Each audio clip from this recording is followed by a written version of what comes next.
Hello Tottenham fans, Kieran here, talking you all things Spurs. And today is a happy day because we get to talk about a sweet victory and what might be our turn in form in the Premier League. A 4-0 victory, a clean sheet, and hopefully a turn of form in the Premier League. And my favourite, a chance to shut Roy Keane up. Oh my God, what a start to the day that was. Sitting there watching Jamie Redknapp and Roy Keane go at it. Jamie in our corner defending us as much as he can against the miserable Roy Keane. Although Jamie did agree with certain things he said, we haven't been good enough in certain areas, but we all know that ourselves and we've been saying that. So that was quite entertaining, and I did think that was going to overshadow the game and it was going to be another disappointment, but it wasn't, and we are very happy today. So what we'll do, we'll run through the game, we will talk about the ins and outs, individual player performances, how we performed as a team. I don't really want to get into talking about stats today because stats are irrelevant, as we've learnt as Spurs fans, especially under Pochettino. We quite often had a lot of possession and there were games that we weren't winning really. So for me, who cares about stats? Let's just talk about the football. So as some of you will know that actually watched my pre-match video, instead of a predicted lineup, I did the lineup that I would like to see. Jose didn't go with that. He went with Lloris in goal, back four of Aurier, Sanchez, Toby and Reguilon. And then in the middle holding we had Tanguy and Højbjerg.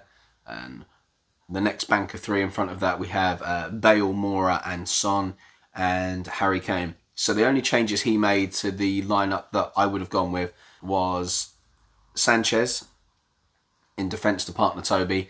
Sanchez is someone that I don't like to see when he's playing next to Aurier, but it actually turned out Sanchez had a really good game in the end, made some solid blocks. He was good with his pace, he was quite dominant, didn't have any real Sanchez moments, as we know. And then Moura instead of Lamela. They offer us fairly similar things when we're on the pitch in an attacking sense. The only difference I would say is Lamela's a bit more aggressive in the tackle and does more of the dirty work. But Moura had a reasonably decent game and had some good link-up play with Son, Bale and Kane. So we kick off. We are used to Spurs having okay starts, nothing too intensive. But a minute and 10 seconds in, and Gareth Bale strikes. Son's on the ball, just a few yards back from the edge of the 18-yard box on the left, head up, sees the run of Bale, whips a ball round. It almost looks like it's a weak shot, but it's not. It's a purposeful through ball. Gareth Bale runs on and just slots it in. Nice, easy finish for him. When you actually look at the replays, Pope is a fantastic goalkeeper, but I feel like this is probably a mistake from him. If he'd have just read the pass and come out and claimed it, we talking about a different story here. There wouldn't have been a goal. It would have just been a chance created. But he didn't. And there we are, 1-0 in the driving seat, nice and early. A Son-Bale combination, part of that front three that we've wanted to see for so long, of Son, Bale and Kane. 5 minutes later, we nearly have number two. Kane hits a shot through the legs of the defender. It's just wide. But had it been on target, that would have definitely been a goal because Pope was rooted to the spot. So it's a great start from Tottenham.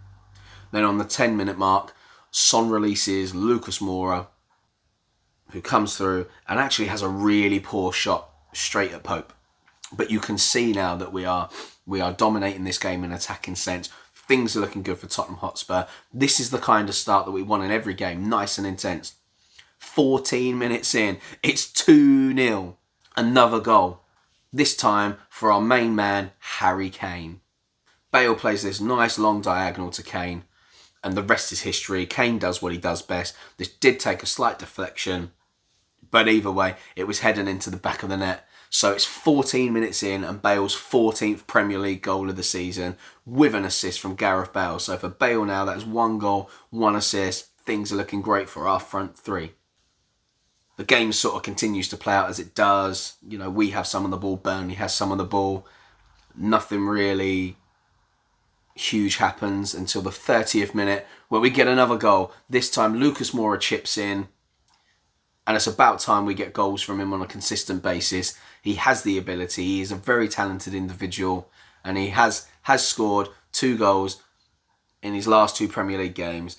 One against West Ham, the header. And now he scores against Burnley. This time it was a Reguilon cross from the left-hand side. Tarkowski jumps, trying to get a defensive clearance away, but instead it just flicks off his head, drops to Moura on the shin, controls it, and shoots into the left-hand side of the goal. 3-0 up in 30 minutes. Things are looking really good right now for Spurs. And on 34 minutes, even Serge Aurier is feeling like, you know what, I'm going to get myself involved and have a little bit of fun. Plays a 1-2 out on the wing, bursts through the middle, a diagonal run. He then lays the ball through for Lucas Moura, and he lashes it over.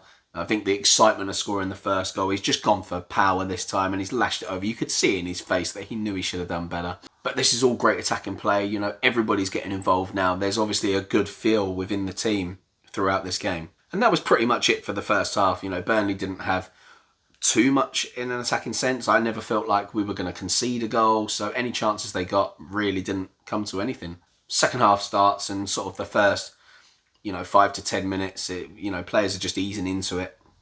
The intensity is not quite the same as it was the first and middle period of the first half. But then on 54 minutes, we get another goal. We are now 4 goals to the good.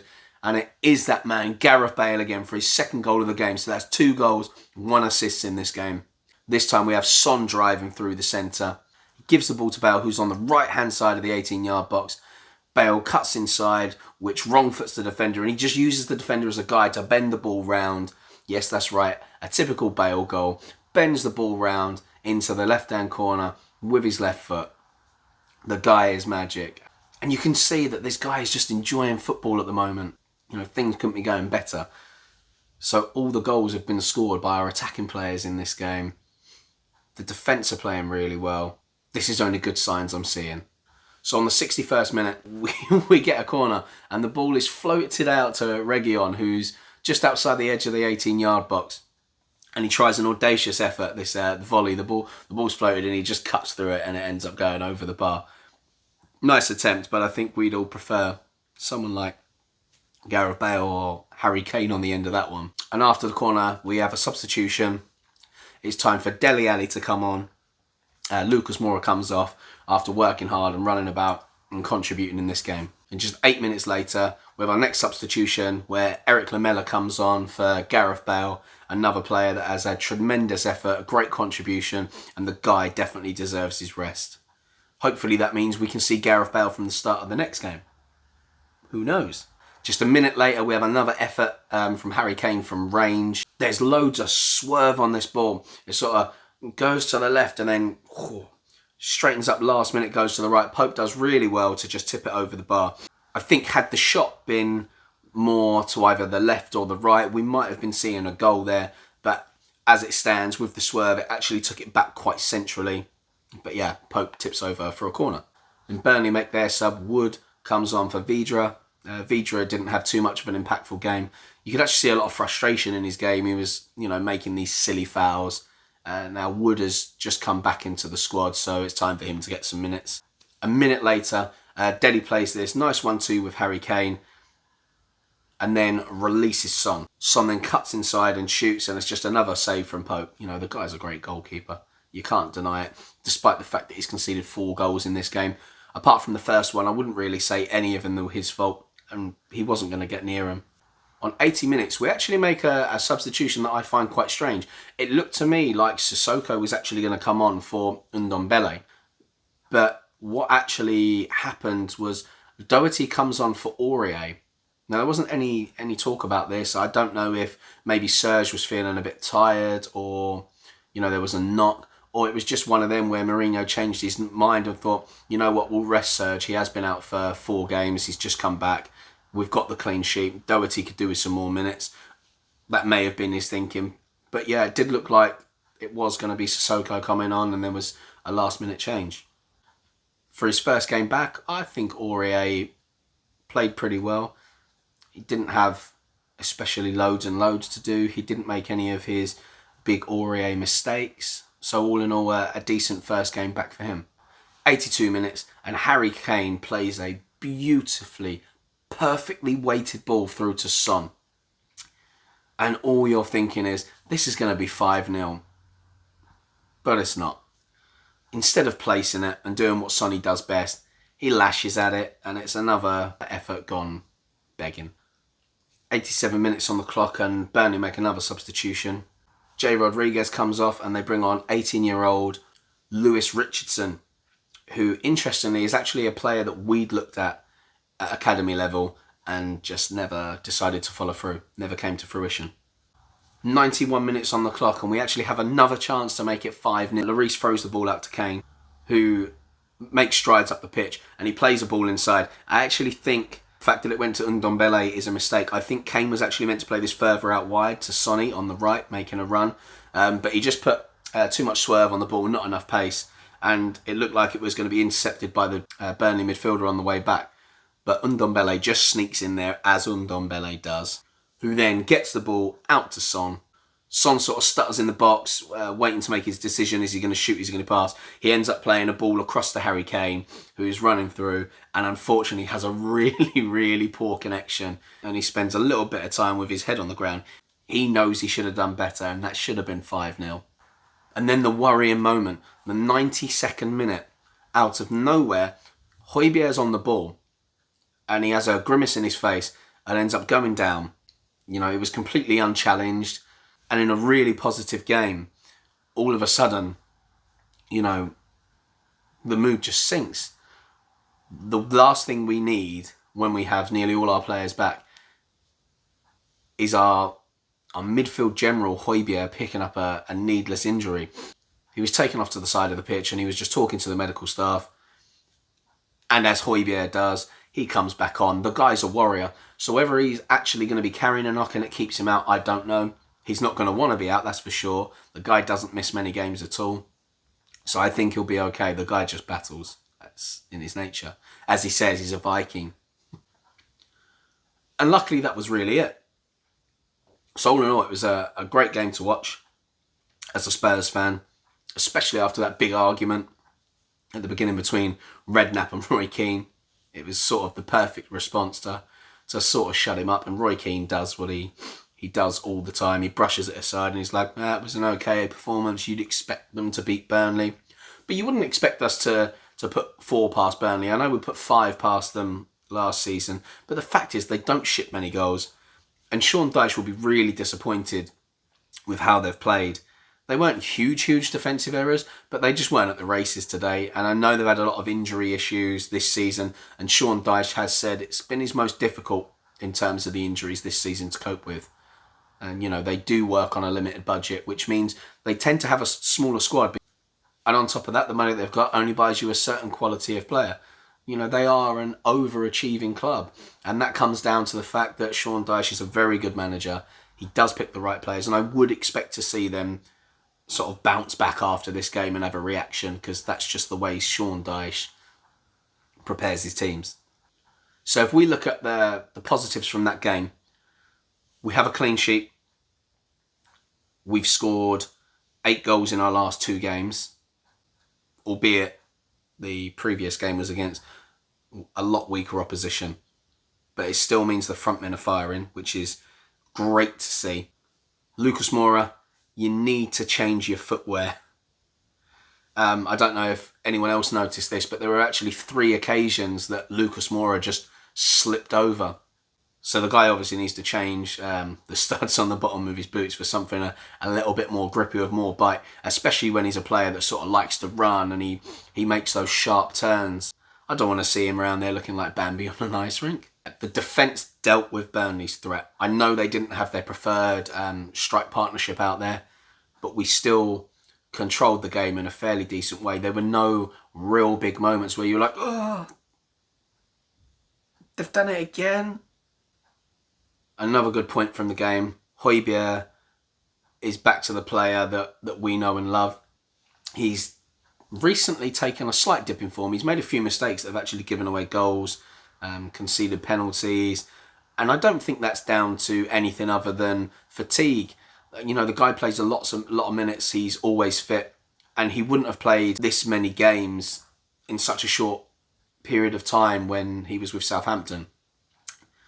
You know, the fact that we've been in European competition, he's had to play a lot of games because Mourinho likes to guarantee we go through. And quite often in games, even if Højbjerg's on the bench, he does like to bring him on later on in those games just to shore things up. When Dele came on, he didn't have much of an impact, and I think that's more down to the fact that the game was really done and dusted, and it was one of those games where we would just kind of keep a possession ticking over, and if we had another moment, you know, that was great too. But I don't think at that point we were really looking to exert too much pressure on Burnley at that time. It was more about, you know, just keeping control of the game. So we saw Dele making a lot of sideways passing, not taking too many risks, which is good to see as well, because it means that he's not putting us in any danger with these silly moments like he's had in the past. Where was it, the Southampton game, where Mourinho actually blamed him for one of the goals after he did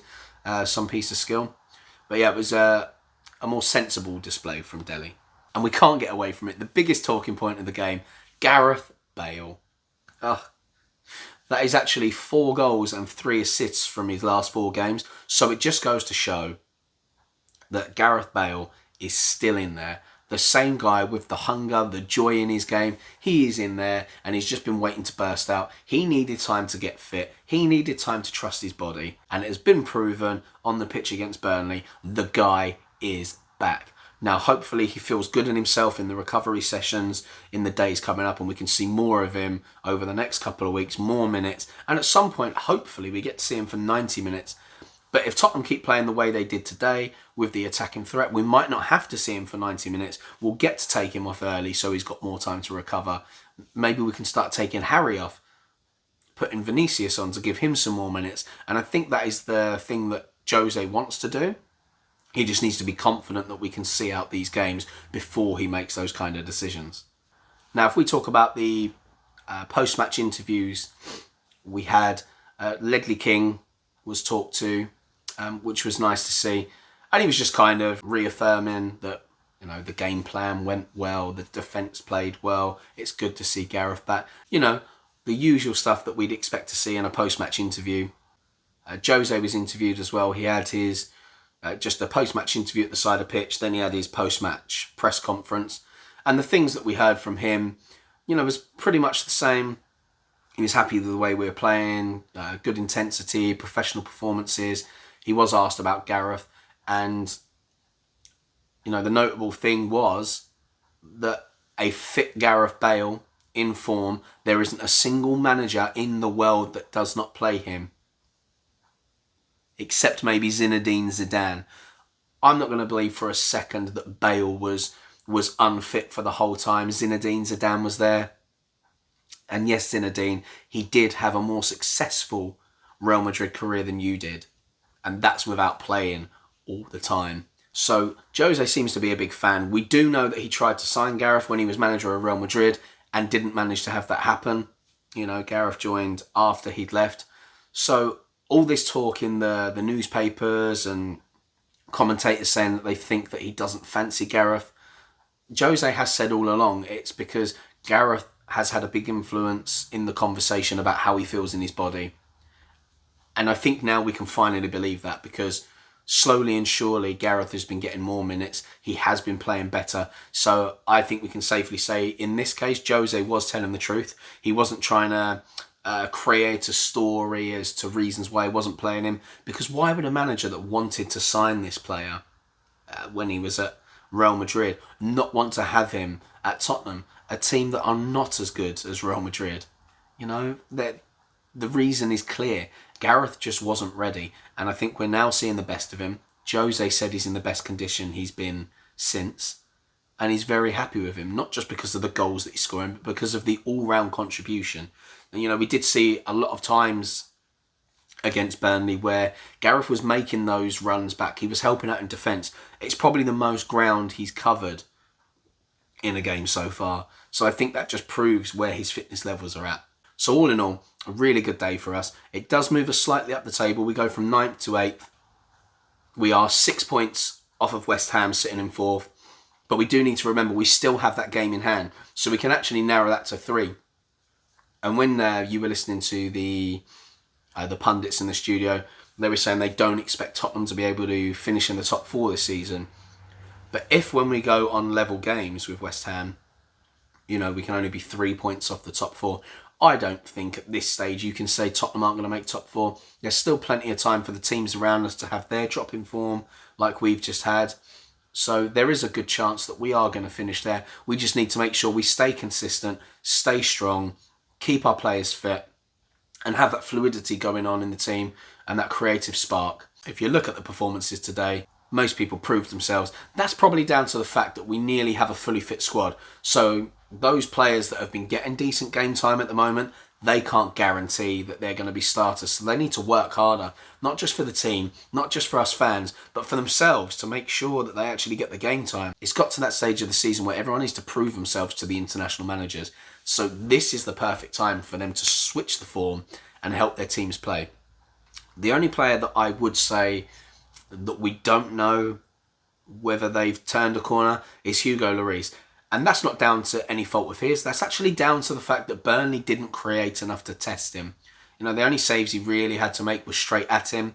Burnley did have that chance late on in the game where there was the header that actually came off the crossbar. But I think Lloris was pretty much there anyway. And it wouldn't have counted even had it gone in because there was a foul off the ball. I think it was Chris Wood on Sanchez. So that wouldn't have counted. But yeah, Hugo Lloris not really tested. But his distribution today was fairly decent. So that's a positive, I suppose, we can take from the game. And he was a little bit more vocal today. Reguilon had a fairly decent game up and down the pitch, delivering some crosses. Good moments where he was taking players on. But we expect that from him. He's a really decent signing and a good young player. Toby and Sanchez played fairly well, kept Burnley at bay. Aurier did pretty much what we expect. Sonny was decent. Moura, Bale, all really good. Harry Kane doing what he should do, linking up play, putting the ball in the back of the net. And Tongi and Højbjerg, we've just grown to expect these of them now. They are 2 really decent players. Højbjerg just shores the game up for us, does the dirty work, gets involved with a nice play sometimes, like he can pick a pass. And then Tanguy Ndombele, I feel like he goes under the radar, even when the pundits are talking as well, because he has these really nice moments. You just can't get the ball off him. It's almost like he's a dancer on the pitch. He just dances around players like they're not even there. He's a fantastic player. He deserves more credit from the pundits when they're talking about the displays. But he just goes under the radar because he doesn't usually give like these worldy assists or score loads of goals. But the guy, for me, he's kind of in an attacking sense, he's the heartbeat of the team. He does the work that gets us up the pitch, links the play. Fantastic player, looking like our squad is really balanced at the moment. All we can pray for is when Gio comes back, he hits form as well. And I think we have a really good chance of creeping our way back up the table, hopefully into a top 4 spot. But if not, it will help us with the Europa League run and possibly to win that final over Manchester City. As always, come on you Spurs. Hey guys, thank you so much for joining me on that video. Remember, if you did enjoy it and you are not already, please subscribe to the channel, hit it with a like and turn on those notifications to make sure you get notified of the next video when it goes live. Thank you so much, stay safe and talk soon.